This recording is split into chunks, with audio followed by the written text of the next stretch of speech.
So I ended up in a situation that I never expected to end up in, and that was basically in my early 30s. I was diagnosed with infertility, which I did not see that coming at all.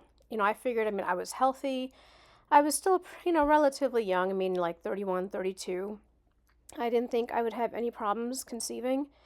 And, I was healthy. I did not smoke. I did not drink. I didn't expect any kind of problems.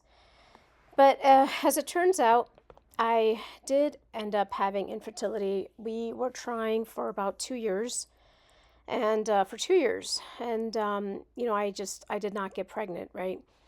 So went to the doctor, went to a specialist, did all these tests on me, did just a couple of tests on my husband, and everything was fine with my husband. He was fine.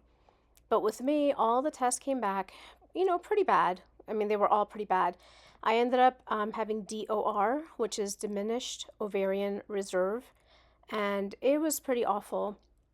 Basically, even though I was only about 31 or 32 at the time, which is still a pretty good age for women to have babies naturally, even though biologically I was only 31 or 32, inside in my ovaries, they were like in their early 40s.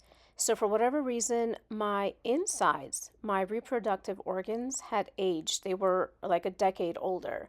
So, even though I was younger, my reproductive side was like 10 years older. And by the time you're in your early 40s, for a woman to get pregnant naturally it's tough. It's virtually impossible. It happens, but it's really, really hard. And so I also had endometriosis. And so they thought because of the endometriosis, it had actually prematurely aged my organs. And so my numbers were awful. I don't even remember what my numbers were now, but it was awful. Like my chances of having a baby was very, very low. And the more and more I researched on this, I realized that DOR was pretty awful to have. Because some other people, like, especially when it's like unexplained, um, their chances of success are still pretty high because in the end they don't actually know why it is, but they tend to respond pretty well to IVF. And so a lot of people with unexplained fertility, or even with the men, if the men are having problems, they still have a high chance of pregnancy.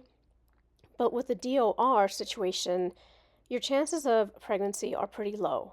In general, they're pretty low. And DOR is one of the times where they just immediately start recommending donor eggs, which is what they did to me. I ended up seeing like three different doctors, and all three of them were like, donor egg, donor egg, donor egg. But I wasn't ready for that. So, anyway, long story short, took us years and years and years of trying. Took us, I don't even know how many rounds of IVF we did. I think I must have undergone IVF probably 8 or 9 different times. And out of all those retrievals, out of all those IVF cycles, um, we were lucky enough, we were able to have 2 children.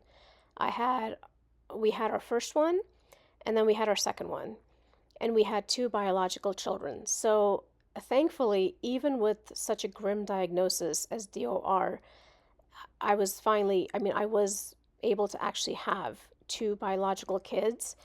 But it took several cycles. I literally went through 8 or 9 cycles of IVF. Because every time they retrieved eggs with me, I wasn't getting that many eggs, right? Maybe 3, maybe 5. And then they weren't fully mature, they weren't good quality, that kind of stuff. And it took years and years and so much money. But, I'm happy to say that after all those years, after all those cycles, after all those thousands and thousands and thousands of dollars, we were finally able to have 2 biological children. So if you have been diagnosed with infertility or with DOR, know that there is hope. But yeah, DOR is definitely one of the harder things to get. DOR, because basically you're at the end, right? You don't have any time left. So DOR basically means like it's depleted. Your ovaries are depleted. Your eggs are very low. It's diminished. It's not. It's like you're trying to have a baby at 43. Um, So it was a pretty awful experience. It was very traumatic to go through all that, but I am glad to say after all that we finally did get two children, and I am very very grateful for that. So if you do have infertility, the biggest piece of advice that I can give you is do not wait. Like, go ahead and start treatment right away. If you're able to freeze embryos, do it. If you're able to freeze your eggs, do it, and do it now. Do not wait. Don't let time pass. It just gets worse with time. So just know that you are not alone. There are other people who have had infertility. There's thousands of people who've gone through it. There are thousands of success stories. And I was lucky enough that I was able to do it with my own eggs. And I know that there are some women out there who could not. But just because you have been diagnosed with DOR, it doesn't mean that you're never going to get a kid. I mean, hopefully you'll get a kid with your own eggs, but if not, you might have to have a backup plan.